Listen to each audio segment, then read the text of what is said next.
Mr. Jorgen Rodenberg, Ambassador of Trade and Industry, thank you for being with us today, representing the government here. And I also enjoyed very much our discussion and our conversation this morning, and I'm sure it's an opening door for many, many fruitful cooperation. My very good friend, I can say that I feel as if I have known for a long, long time, Frank Oostdam. And you have to forgive me, please, for my mispronunciation. I really apologize for that. It's not that I'm trying. Thank you so much for the wonderful time that we had, especially meeting your team last night. It was very refreshing. My very good friend Harold Goodwin, your brilliant presentation this morning had definitely set the scene very, very well for all what has come. We are always refreshed by your contribution and by your activity and by your energy. But most of all, I'm very thankful for all of you for being together here this morning in this wonderful city, in this wonderful country, and I'm truly honored and touched to be part of this celebration.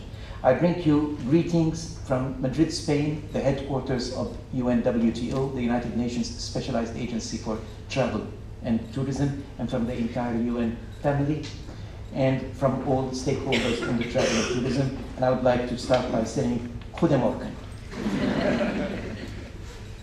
Tourism, ladies and gentlemen, has become such a significant and important global phenomena in the world of today that it is beyond our grasps, and it has taken us by surprise.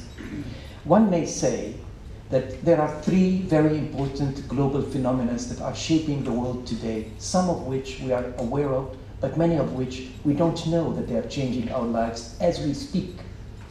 One, of course, is the IT revolution, and there is no need for me to expand on how much it has changed our lives and our way of living and our way of thinking. We talk to each other now via text messaging. Our children have stopped communicating verbally.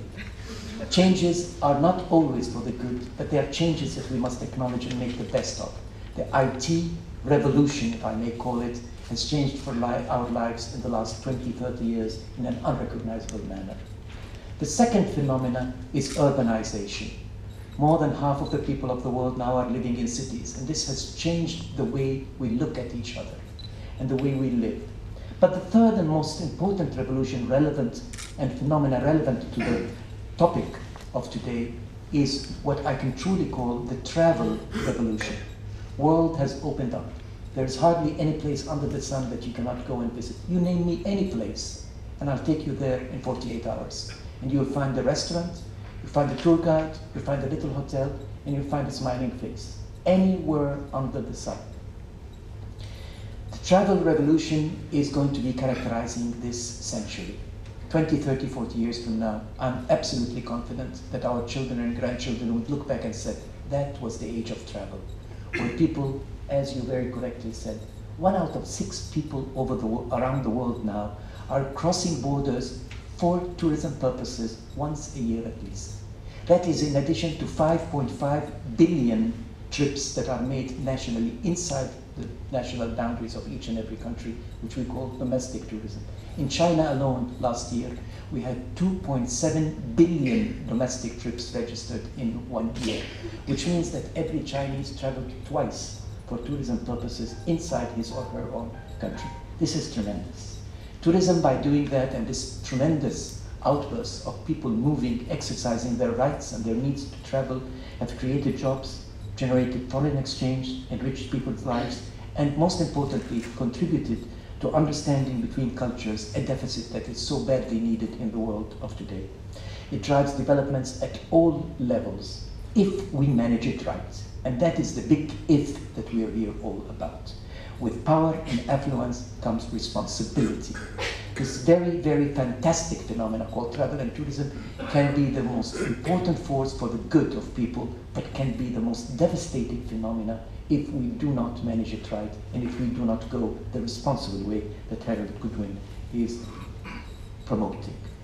Without concern to sustainability, tourism can have detrimental impact on the environment, on social structures, on cultural values, on the very lives of human beings as well. Tourism is being used, the infrastructure of tourism is being used in many cases, can and is being used as we speak now to commit some of the most hideous and some of the most unacceptable crimes that human beings can ever think about when it comes to children, women, exploitation, or any kind of other unacceptable in the world of today behavior. This is the reason why UNWTO formulated what we call the Global Code of Ethics in Tourism over a decade ago. And we were blessed and we were very fortunate to have it being accepted and promoted by the United Nations General Assembly in New York a little bit over 10 years ago. This document, that is translated now to 36 languages, Dutch of course is one of them, was endorsed by the UN General Assembly in 2001. And in that endorsement, the UN General Assembly, which represents the moral stand of the entire international community, invited member states and tourism companies worldwide to implement the relevant provisions of this code in a national and regional legislation, tourism policies, and business operations and behaviors. In the last decade, we have done a lot. We have people like Harold Goodwin duplicated and echoing his messages in different ways, in different forms, all over the world. But a lot still needs to be done because a lot is still not managed properly. The work that Your Highness is doing with children, and I was very, very honored and pleased to see the best traveler and the best tourist in the world, Mr. Feeney now, being promoted amongst children, the coming generation, and I'm looking forward to the debate that will follow with your kind participation there, is of tremendous, tremendous importance. And this is why in September 2011, only a little bit over a year ago, we initiated a very important campaign that was geared towards the private sector in particular, to promote the adherence of tourism companies and associations to the Global Code of Ethics in Tourism. We started that under the auspices also of His Majesty the King of Spain and His Royal Highness the Crown Prince Felipe and his wife, who were actually present when very important 14 Spanish companies, biggest companies, came and signed in public in front of him the Global Code of Ethics and their commitment to that. After that, Germany, Mexico, Italy, France, Greece, Uruguay, Ecuador, and many other countries around the world have followed suit. And today, I'm very, very happy that the Netherlands joined this group of private sector committed companies to the Global Code of Ethics. I'm particularly pleased that ANVR, the Netherlands Association for Travel Agents and Tour Operators, will join this group, because you are a very important example and a model how to put this in action. Yesterday I learned how much I don't know about you and how much the world needs to know more about you.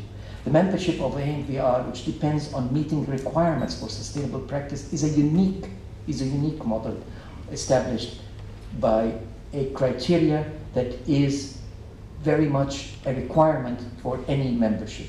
And I would like this model to become more popular and more known all over the world. By signing this commitment to the Global Code of Ethics, you're doing three things here. And I'll be very happy that you will be signing it on the behalf of the Netherlands and the Dutch tour operators. One is you will be committing yourself to observe the principles of the code, above all those that are related to sustainable and responsible tourism, but particularly those that are pertaining to human rights, particularly those related to communities and workers, and the fight against exploitation of human beings and their heritage. Secondly, you will commit yourself to disseminate the code and promote it among your partners. Your staff should understand this. Your stakeholders, the people that do businesses with you, should understand that you're committed to that. You have an obligation to promote it and not just to sign that piece of paper.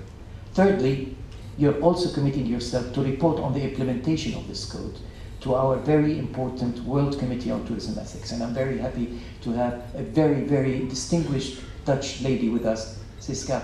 We are really very proud to have you a member of the Global Tourism World Committee on Ethics. She's been serving on this committee for the last 4 years, and this committee will be receiving from you at least once every 2 years a very short, precise report on how you have been doing that. These are the three things that you will be committing yourselves to. In December 2012, this year, we have celebrated the first 1 billion tourists crossing borders this year. This 1 billion means a lot to us, as you very correctly said. Imagine a simple act like not changing a towel in a hotel every day multiplied by 1 billion. Imagine 1 billion tourists insisting on hiring a local guide or buying the local produce. We can change the world with good practices. And that's what we're here to promote. Thank you so much for inviting me, and thank you for being part of this global, very important effort. Danke schön.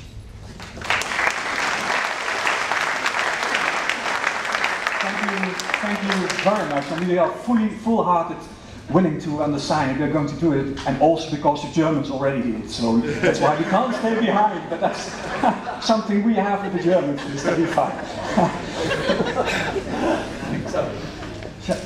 Please.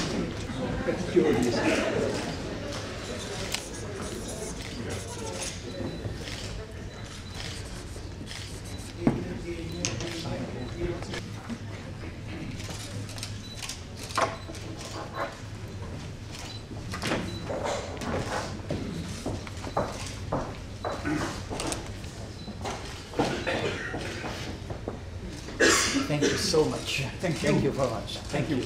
Thank you.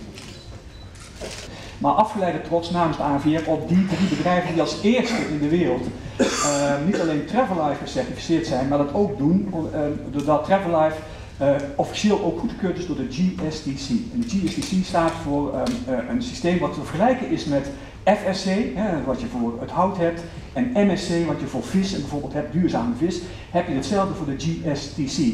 En wij zijn als Nederlandse branche als eerste daarmee aan de slag gegaan. En ik wil ook met name ook Nout Kuster van ECIAT en Sylvia Hendricks van ECIAT ook hartstikke bedanken voor het vele werk wat jullie ook in een hele korte tijd hebben gedaan.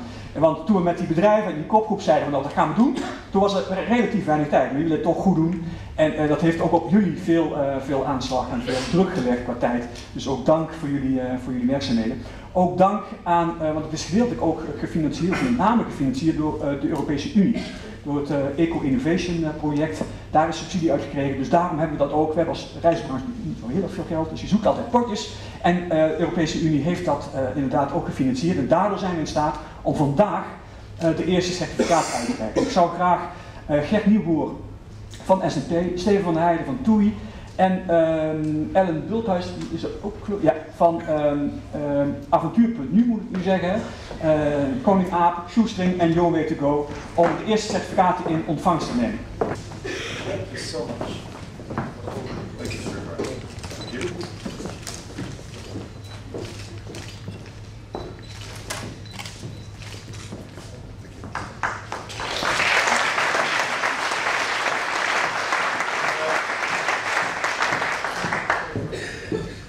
Thank you very much, Mr. Rifai. Allow me to say a few words in Dutch, please. Wij zijn uiteraard ongelooflijk trots dat we in Nederland het eerste certificaat hebben gekregen. Zelfs in de wereld het eerste certificaat. Maar eigenlijk kan ik dit niet in ontvangst nemen zonder één woord te zeggen over degene die hier eigenlijk had moeten staan. Namelijk Elise Allaert. Degene die al meer dan 10 jaar in Nederland, bij TUI Nederland, verantwoordelijk is voor duurzaam toerisme. Haar naam is al eerder gevallen vandaag.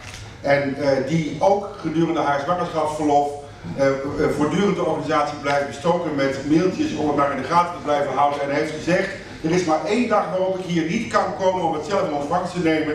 En dat is de dag dat ik moet bevallen. Nou, wat gebeurt er?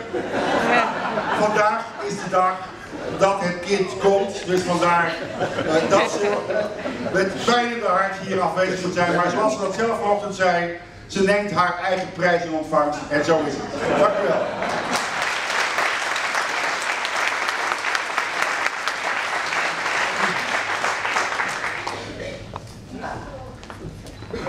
Again, very much. Thank you for this, for all of you.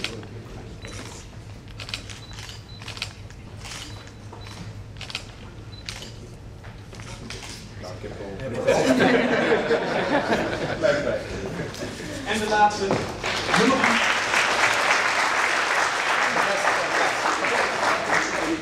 Thank you again so much. Heel even kort wil ik Julia bedanken. Julia Scheffer, waar ben je? Ik sta er even aan, ook bij de coöperatie. Want wij hebben dit samen gedaan de laatste maanden en hier hard aan gewerkt. Want het was behoorlijk wat werk, alles bij elkaar. En ik wil even Jan Middelhoek bedanken, die is hier niet vandaag. Anders had hij dit ook in ontvangst genomen. En nou, wij zijn natuurlijk heel trots hierop. Oké, bedankt.